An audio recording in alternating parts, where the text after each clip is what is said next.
如果你有以下呢3種情況嘅智慧齒呢，我就建議你即刻剝牙啦。第一種咧就係成日痛嘅智慧齒啦。當你嘅智慧齒成日出現咗不定期嘅腫痛，特別係食嘢咬嘢嘅時候，個痛感加重咗，呢種情況咧就建議你即刻去醫院，盡早咁樣將你嘅智慧齒去剝除佢。記住要喺炎症消除之後先至可以剝牙㗎。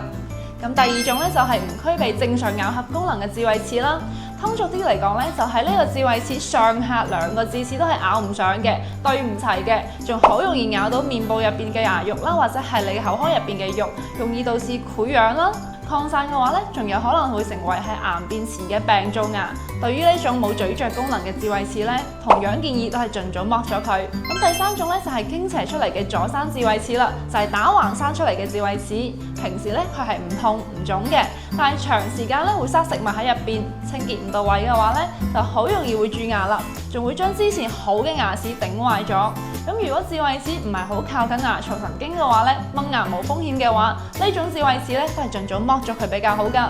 咁大家仲有啲咩問題咧，係可以喺底下留言嘅喎，或者預約到醫院做一個免費嘅 CT 拍片檢查，咁醫生咧就會跟住你嘅情況啦，免費出治療嘅方案。預約方式咧就喺視頻嘅下邊啦。